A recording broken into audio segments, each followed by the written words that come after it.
अल्लामा नफीस अहमद सिद्दीकी दीनी मालूमात को और शरई मसाइल को जानने के लिए हमारे चैनल को सब्सक्राइब करें और बेल आइकन पर लाजमी क्लिक करें। मोहतरम अशरफ साहब इस्लामाबाद से पूछते हैं कि जब कोई शख्स अपनी बीवी को सुन्नत के मुताबिक तलाक दे, यानी घर माह तोहर में एक तलाक दे, तो जब 3 तलाक दे देगा तब इद्दत का आगाज़ होगा या पहली तलाक से ही इद्दत का आगाज़ हो जाएगा?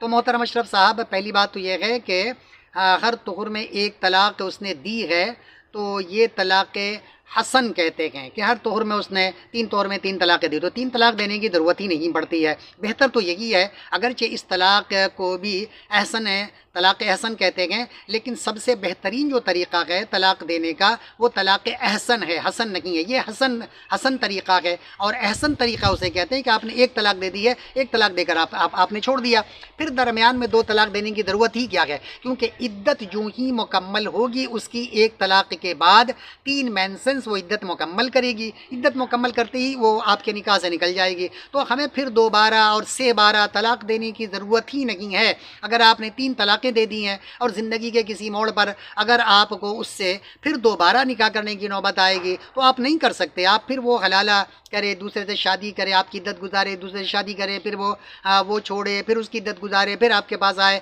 तो सबसे बेहतरीन जो तरीक़ा है, अच्छा तरीक़ा है, जिसको तलाक़ एहसन कहते हैं, वो तलाक देनी चाहिए कि एक तलाक देकर आपने छोड़ दिया है। अब वो अपने, अगर उसको आपने रखना नहीं है, मत रखें, बिल्कुल वो इद्दत में रहेगी। जब तक आप रुजू नहीं करेंगे वो आपकी बीवी नहीं होगी दोबारा, वो इद्दत में है। तो इद्दत जो ही मुकम्मल करेगी, वो 3 मेंशंस मुकम्मल करेगी, आपके निकाह से निकल जाएगी। फिर अगर ज़िंदगी किसी मोड़ पर आप निकाह करना चाहेंगे तो कर लेंगे।